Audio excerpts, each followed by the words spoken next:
शरद, जब लोग प्रॉपर्टी खरीदते हैं तो ये एक खुशी का मौका होता है। और कई बार लेकिन हम सुनते हैं कि लोगों के साथ फ्रॉड हो जाता है। आपने प्रॉपर्टी खरीदी, वो थी नहीं थी, या पैसा आपने गलत जगह दे दिया, पेपर्स जो आपको मिलने चाहिए थे वो नहीं मिलते हैं।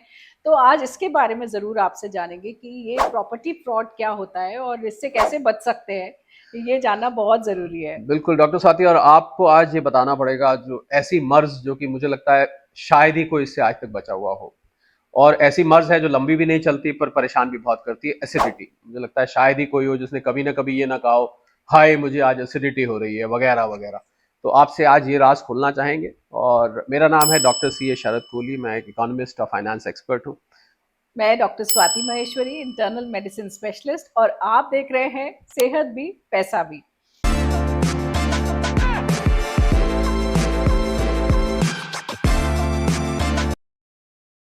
तो शरद, आप ही से शुरू करते हैं कि अगर ये प्रॉपर्टी फ्रॉड किसी के साथ हो जाए तो कैसे बचे, या प्रॉपर्टी खरीदने से पहले ही हम किन बातों का ध्यान रखें ताकि ये फ्रॉड हमारे साथ ना हो। जी हाँ, इस ताले की चाबी प्रॉपर्टी खरीदने से पहले में ही है, क्योंकि मैं दो तीन चीजें बताता हूँ जिससे लोग आसानी से बच सकते हैं। एक प्रोसेस होता है जिसको हम अंग्रेजी में कहते हैं ड्यू डिलिजेंस।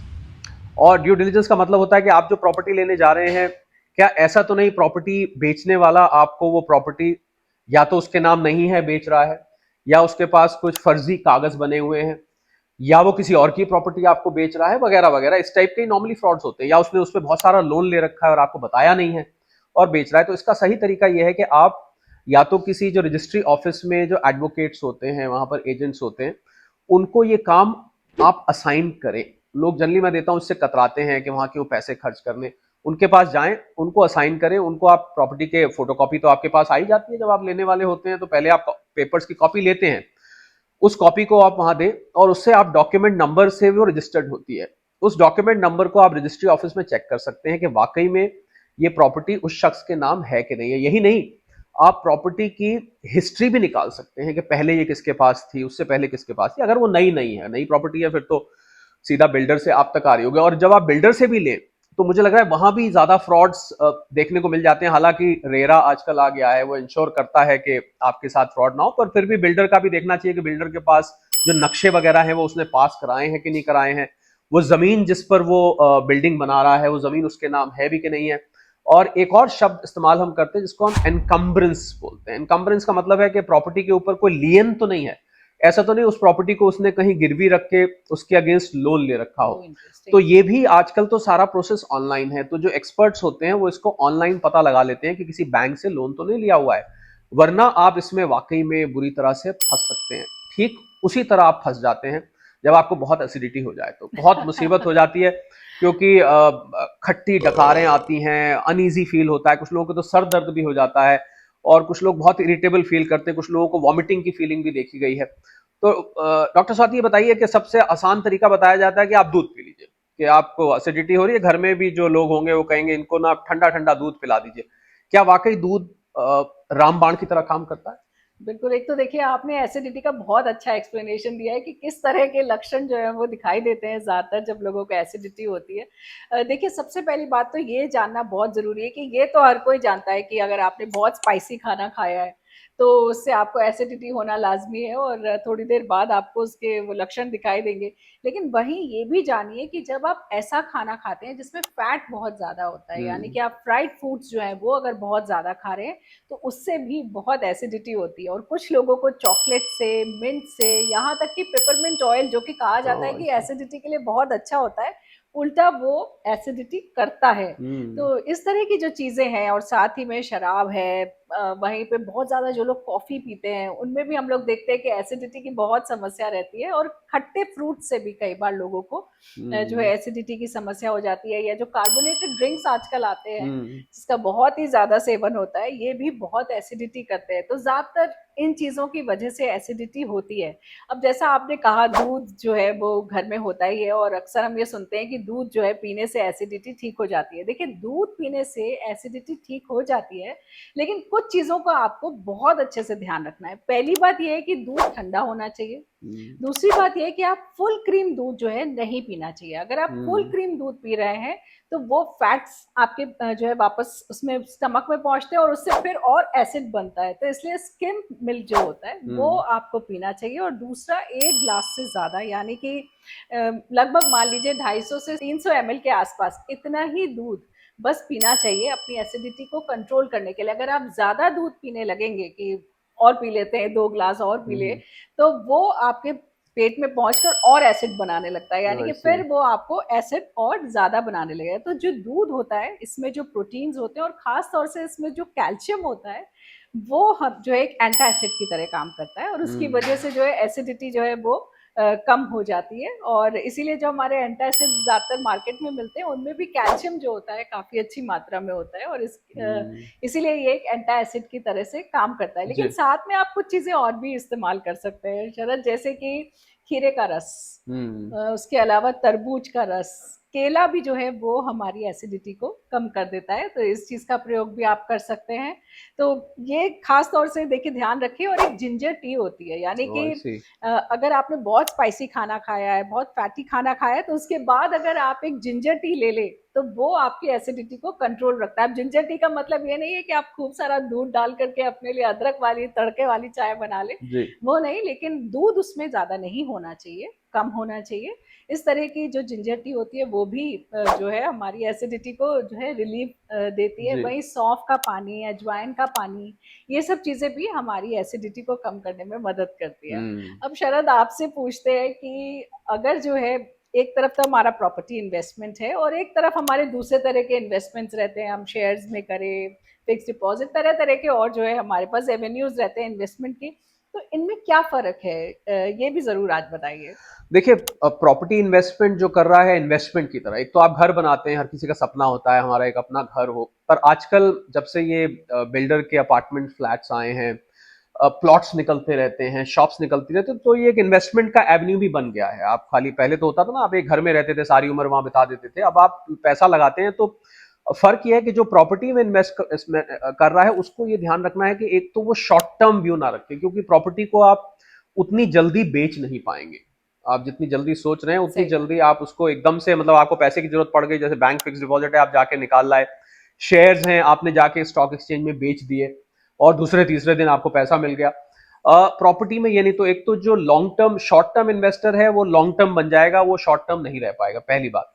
दूसरी बात आपको ये देखनी है क्योंकि उसमें टिकट साइज ज्यादा होता है प्रॉपर्टी में। तो मतलब ये नहीं कि आप 2 लाख 3 लाख से कर दें, होते होंगे कहीं 2-3 लाख की प्रॉपर्टीज, पर ज्यादातर प्रॉपर्टी में टिकट साइज आप 50 लाख, 1 करोड़, 2 करोड़ इस टाइप की बात करते हैं। तो आप हमेशा टिकट साइज देख के इन्वेस्ट करिए, क्योंकि कई बार क्या होता है डॉक्टर स्वाति के, प्रॉपर्टी में शुरू में आपसे 5 लाख ले रहे हैं, तो आप सोचते हैं 5 लाख मैं यहां डाल दूं या मैं इसको बैंक डिपॉजिट में डाल दूं, तो बात तो एक ही है।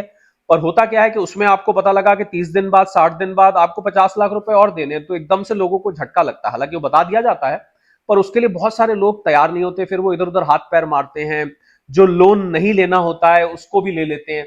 तो एक ये भी आपको ध्यान रखना होता है। दूसरा, प्रॉपर्टी एक ऐसी इन्वेस्टमेंट है जो कि आपको कमाई भी करके दे सकती है, आप किराए पे चढ़ा दें, और आपके लिए उसमें कैपिटल ग्रोथ भी हो सकती है। तो प्रॉपर्टी लेते टाइम आपको देखना यह है कि आप किस एरिया में ले रहे हैं, आप कमर्शियल ले रहे हैं कि आप रेजिडेंशियल ले रहे हैं, आप कोई ऑफिस स्पेस ले रहे हैं या कोई अपार्टमेंट ले रहे हैं। तो ये सारी चीजें उसमें देख के, मैंने देखा है लोग, ज्यादातर लोग डॉक्टर स्वाति हियर एंड से पे चलते हैं। किसी ने, मेरे दोस्त ने करी, चलो भाई मैं भी करता हूं। हो सकता है आपके दोस्त की रिक्वायरमेंट, उनका इन्वेस्टमेंट प्रोफाइल, उनकी इकोनॉमिक कंडीशन आपसे अलग हो, और आपने उनको अगर रेप्लिकेट कर दिया, बिल्कुल आपने वही कर दिया जो उन्होंने किया, तो कुछ टाइम बाद आपको लगेगा कि भैया उसने तो कर दिया ठीक था, मैं तो इसमें जबरदस्ती फंस गया। ऐसा आपको अक्सर सुनने को मिलता है। तो मुझे लग रहा है प्रॉपर्टी लेते टाइम बहुत ही ध्यान रखना चाहिए। और डॉक्टर स्वाति, प्रॉपर्टी एक ऐसा टॉपिक है जो कि हम यहीं पर खत्म नहीं करेंगे।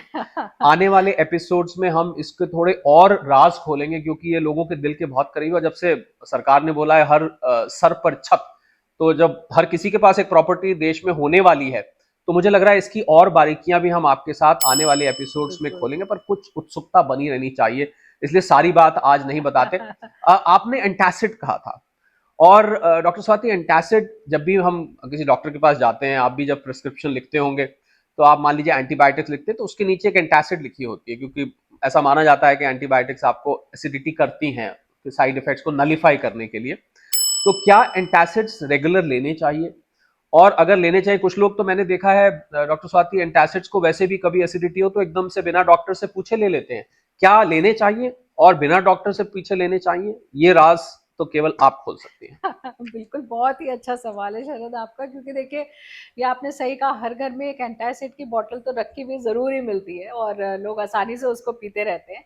देखिए, अगर आप हफ्ते में 3 से 4 बार एंटासिड ले रहे हैं, अगर आपको इतनी ज़रूरत पड़ रही है और या आप 2 हफ्ते हो गए आपको एंटासिड लेते हुए और आपको कोई आराम नहीं आ रहा है, तो आपको डॉक्टर के पास जाकर के जांच करानी चाहिए। इसका मतलब अंदर ही अंदर कोई दिक्कत हो रही है, आपके स्टमक में एसिड ज़्यादा बन रहा है, कोई अल्सर तो नहीं है, इसोफेगस या जो हमारी खाने की नली होती है उसमें कोई प्रॉब्लम तो नहीं है, या हम गैस्ट्रो इसोफेजियल रिफ्लक्स डिजीज जिसे बोलते हैं, बहुत सारे लोगों को ये रिफ्लक्स प्रॉब्लम होती है, तो इसके होने की संभावनाएं बढ़ जाती हैं। इसलिए आपको उस चीज़ की जांच करानी ज़रूरी है और फिर उस हिसाब से दवा लेना जो है बहुत ज़्यादा ज़रूरी है। दूसरा ये बात ध्यान रखिए कि ये जो एंटासिड्स होते हैं, ये हमें साइड इफेक्ट्स भी करते हैं। ऐसा नहीं है कि बस देखने में गुलाबी गुलाबी सा या सफेद सफेद सा लिक्विड दिख रहा है और आप सोचें कि इससे एसिडिटी ठीक हो जाती है, अब इससे ज्यादा ये शरीर में कुछ नहीं कर रहा है, ऐसा नहीं है। देखिए, इसमें बहुत सारे जो एंटासिड्स होते हैं उसमें कैल्शियम होता है, मैग्नीशियम होता है, और इन सब की मात्रा शरीर में बढ़ने से आपकी हड्डियां कमजोर हो सकती है, आपको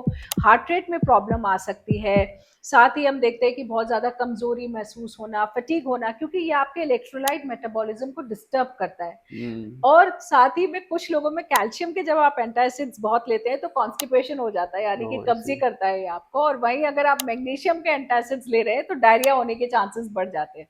तो ये जो एंटासिड्स हैं ये बिल्कुल भी ऐसे नहीं है कि आप इनको टॉफी की तरह या हमारे खाने की बाकी की चीज़ों की तरह से लेते रहे, तो इनका लगातार सेवन नहीं करिए।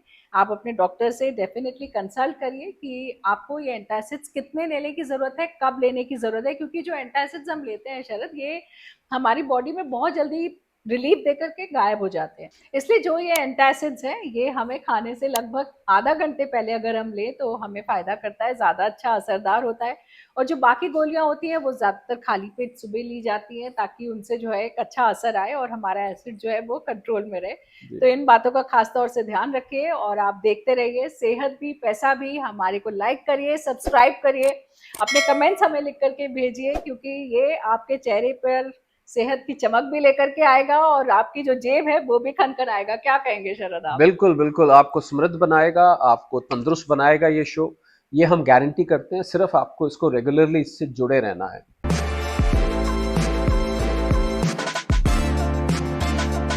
और डॉक्टर साथी, मैं कभी भी शो के बीच में उदासी की बात नहीं करता हूं, पर आपने क्योंकि एंटासिड्स की बात करी, मेरे एक बहुत क्लोज फ्रेंड आज से चंद वर्ष पहले, किसी को मालूम नहीं था, वो एंटासिड लगातार लेते रहे, 2 3 4 साल तक बिना मिस किए लेते रहे, Oh my God! और अल्टीमेटली हमने उनको खो दिया। और ये राज बाद में पता लगा, डॉक्टर्स ने बताया कि इन्होंने एक्सेसिव एंटासिड्स लेते रहे, उसके कारण उनको तो इसलिए एंटासिड्स की आपने बात कही तो मुझे, क्योंकि मेरे दिल के बहुत करीब थे वो और बहुत ही अच्छे शख्स थे, पर उन्होंने आज तक किसी को बताया भी नहीं था। तो एंटासिड्स का साहब देखिए कि कितना नुकसान हो सकता है, जो डॉक्टर स्वाति ने बताया कि साइड बिल्कुल इफेक्ट्स के बारे में बताया, तो साइड इफेक्ट यहाँ तक भी जा सकते हैं। बिल्कुल, कुछ लोगों को सर दर्द या माइग्रेन तक भी बहुत ज़्यादा एंटासिड्स लेने की वजह से होता है, जी। इसलिए सोच समझ के लें।